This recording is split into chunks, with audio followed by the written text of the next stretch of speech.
Итак, это снова Илья и мой канал Антимрак. В этом видео мне бы хотелось разобрать такое явление, как общество потребления. Вообще, что такое общество потребления?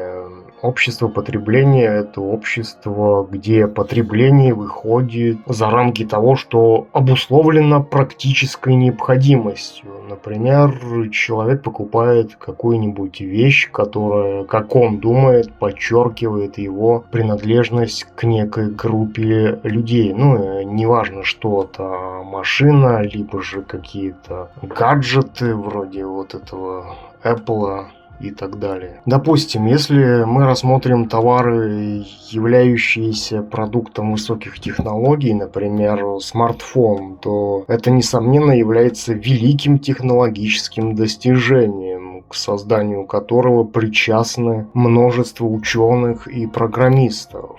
То есть смартфон – это достижение немногих людей, которые способны создавать подобные технологии. Но на самом деле покупающий подобные товары человек и считающий, что купив их, он приобщается к некой моде, на самом деле является простым потребителем этих вещей. Он ощущает комплекс неполноценности, не имея вещей каких-нибудь брендов. Допустим, того же самого Apple, да. То есть он изначально не смотрит на вещь как на то, что носит исключительно практическую функцию для него, и для него некий бренд является причиной целесообразности покупки этой вещи, да, но не сама вещь и ее практическое назначение. Психологические услуги как феномен общество потребления. Опять же, я вынужден говорить про эту психологию. Так вот, так называемые психологические услуги и так называемые психологи, оказывающие их, являются в чистом виде продуктом общества потребления. То есть люди становятся заложниками информации, распространяемой посредством современных технологий, таких как интернет. И большинство людей не понимает, что, допустим, каждый может создать свой канал на Ютубе и заявить о себе что угодно. Потребитель не утруждает себя разобраться с определениями. Например, я видел какую-то женщину, которая называла себя сначала психологом, потом у нее в Ютубе на канале уже было написано в описании канала о том, что она уже психиатр, психоаналитик, психотерапевт. Но дело в том, что я тоже могу рассказать о себе, что я доктор математических наук, при том, что я даже не знаю, как решаются уравнения, и более того, я не знаю, для чего они нужны. Но с моей стороны было бы довольно глупо говорить о себе как о великом математике, потому что я действительно не понимаю математику. И в случае же с так называемой психологией дела обстоят иначе, просто потому, что эта так называемая наука не имеет не то что понятийного аппарата, она не имеет даже самого предмета изучения. Просто потребителю достаточно, чтобы какая-нибудь вчерашняя эскортница заявила бы о себе, что она психолог и стала бы учить людей семейным отношениям. При том, что сама еще вчера занималась исключительно деланием минетов, да? И обыватель относится к подобным персонажам как к чему-то нормальному, даже не задумываясь о том, кем может на самом деле являться тот или иной человек. Обыватель не понимает, что эти все так называемые психологи и другие деятели, объявившие себя в интернете психиатрами, вещая на широкую аудиторию, не несут никакой ответственности за ваше состояние. Они лишь занимаются продвижением своих неких инфопродуктов и своего имени. Приведем наглядный пример. Вы находитесь на приеме у хирурга, который сказал вам, что будет вырезать у вас аппендицит при помощи бензопилы. Так вот, интернет — это то место, где каждый может заявить о себе, что он является выдающимся врачом, но до этого только что и делал, что пилил деревья бензопилой. По крайней мере, в русскоязычном интернете именно так и происходит. Пидорасы, разведенки и бывшие эскортницы учат людей тому, как улучшить семейные отношения, при том, что деятельность всей этой психологическо-эзотерической шушеры никем не контролируется. Если кому-то их так называемые советы нанесут вред, никто за это ответственности нести не будет. И распространению этой чумы невежества, естественно, способствует спрос на нее. Человек, не разобравшись даже с понятиями, решает, что у него какая-то проблема, и начинает смотреть деятелей, которые только и делают, что зарабатывают деньги на невежестве тех, кто потребляет их информацию. Это все равно, как если бы я пошел к бабе Вале лечить заговорами больной зуб. Но в случае с так называемой психологией для ее потребителя все превращается в сплошной темный и непроходимый лес, потому как ее функция заключается в том, чтобы как раз-таки запутать человека. У так называемых психологов даже нет единого понятийного аппарата. Любой термин может интерпретироваться по-разному в угоду сиюминутному интересу психолога. Это как раз тот случай, когда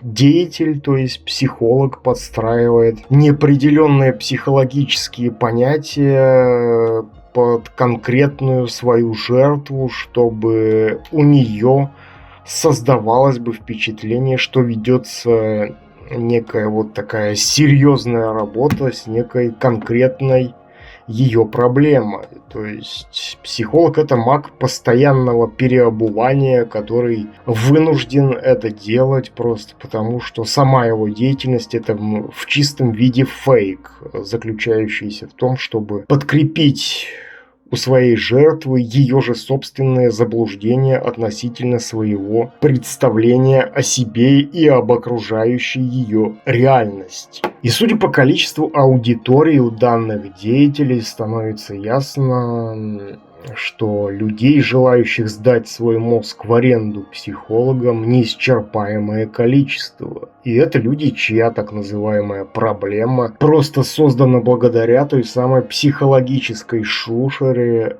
обитающие в Ютубе. Они просто пользуются тем, что большинство людей в русскоязычном интернете обладает низким уровнем мышления, и поэтому им можно скормить все, что угодно, вообще любую идею, любую идеологию. Поэтому они не утруждают себя тем, чтобы разобраться в том, что психолог — это не врач, не имеющий права даже на использование медицинских терминов, не говоря уж о том, чтобы выписывать какие-либо препараты. Но, по крайней мере, в России эта деятельность психологов никем и ничем не контролируется, поэтому любой может называть себя психологом, и только уже поэтому аудитория будет его слушать с открытым ртом, да, и со стекающей из его слюной.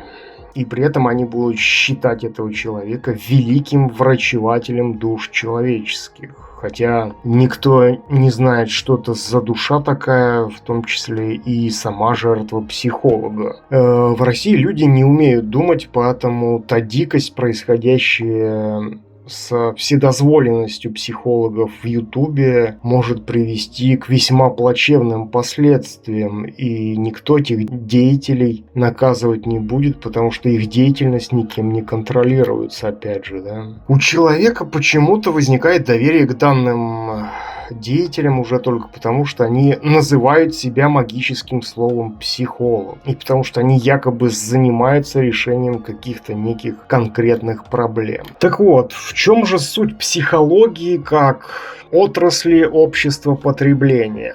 Суть психологии как отрасли общество потребления заключается в том, что психологическая шушера создает у представителей своей аудитории представление об образе некоего вот идеально оптимизированного человека для жизни в обществе. Хотя, например, в русскоязычной среде первое, что я бы сделал сам, обратил бы внимание на то вообще, есть ли это самое общество как таковое. То есть психолог просто в силу фейковой сущности психологии вынужден поддерживать заблуждение своего так называемого клиента относительно его собственного представления о самом себе, потому что такие заблуждения позволяют выкачивать из него денежные средства на постоянной основе. И клиент будет считать, что с ним что-то не так, психолог подкрепит в нем эту мысль, подведя ее под некую какую-нибудь очередную декоративную психологическую теорию, и чем ниже у человека уровень мышления, тем больше он подвержен потребности в потреблении так называемых психологических услуг. Например, в русскоязычной среде так называемые психологические услуги популярны потому, что уровень мракобесия в ней просто зашкаливает. Люди не утруждают себя тем, чтобы уже начать думать своей собственной головой. Им покажут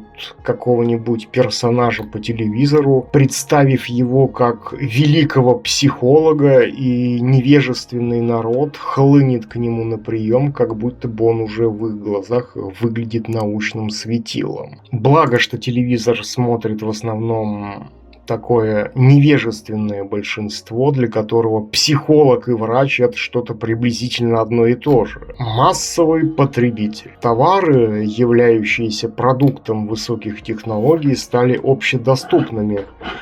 Такие вещи, как компьютеры и интернет, не способствуют развитию человека в случае, если он не использует эти технологии как инструмент достижения цели, и отличный от простого потребления, при котором он просто смотрит интернет, допустим, не используя его для своего собственного развития. То есть, например, те же самые компьютеры – это продукт высоких технологий, но сам человек, как потребитель, не меняется, и если он пользуется чем-либо, являющимся плодом развития технологий, то это не делает по умолчанию его самого развитым, потому что он сам является всего лишь простым их пользователем. То есть быть создателем технологий и их пользователем – это абсолютно разные вещи. Отдельные люди, способные к созданию технологий, являются более развитыми, чем большинство, но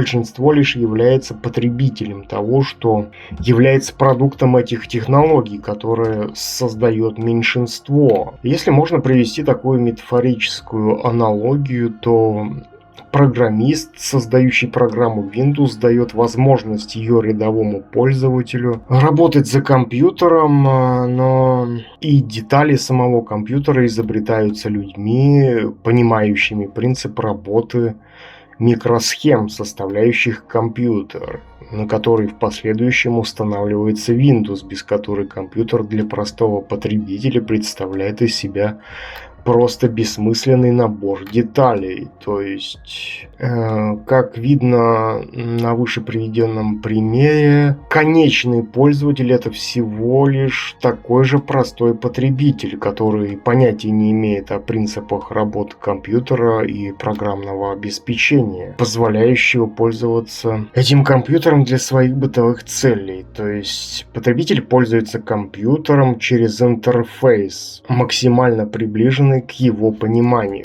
В чем заключается принцип мышления массового потребителя? Особенность мышления массового потребителя заключается в том, что ему нужны простые ответы на вопросы, которые не подразумевают их. Собственно, именно На это и рассчитана любая пропаганда. Она воздействует на человека через его инстинкты, пользуясь его слабостями. Например, на моем канале Антимрак, как я думаю, никогда не будет большой аудитории, потому что я не предлагаю людям никакого иллюзорного взгляда на действительность. Я предлагаю рассмотреть процессы в своей основе, а не предлагать что-то в виде призмы веры во что бы то ни было. Реалистичный взгляд на вещи далек от каких-либо эмоций, потому как он требует работы мышления, которая призвана хладнокровно и беспристрастно препарировать те или иные общественные процессы, чтобы увидеть связь между ними. Но человек очень восприимчив к действию пропаганды, которая создает в его голове иллюзию того, что никакой связи в этих процессах нет, потому как видение такой связи обывателя свела бы на нет действия самой пропаганды. То есть пропаганда — это и есть основа, жизненный двигатель общества потребления. Пропаганда определяет приоритеты человека в тех или иных предпочтениях, которые в свою очередь определяются его реакциями. Кстати, про пропаганду у меня есть несколько видео, ссылки будут ниже, можете посмотреть. Поэтому для среднестатистического человека язык пропаганды — это единственно понятный язык. Он не может видеть то, что находится за формой этой пропаганды, потому что она лишь запускает то, что у него уже есть. Именно поэтому я, скорее всего, прекращу вести свой канал, потому что мне это не интересно. Мне не интересна пассивная аудитория, которая зачем-то на меня подписалась. Мне нужна реакция живая, конструктивная, разумно обоснованная. И я не вижу в этом смысла просто этим заниматься, потому что отсутствие реакции говорит мне об этом. Роль денег в обществе потребления. Деньги в обществе потребления выполняют роль эквивалента любого товара, так как люди не могут всегда обмениваться товарами просто потому, что это неудобно. Да и товара может не быть соответствующего. Деньги — это своего рода универсальный товар, на который можно обменять все, что угодно. И в обществе потребления деньги составляют его основу не как средство равноценного обмена, а превращаются в цель существования, потому как вещи, купленные на них, перестают иметь единственный сугубо практический смысл. И вещи становятся самоценными сами по себе, и они становятся культом.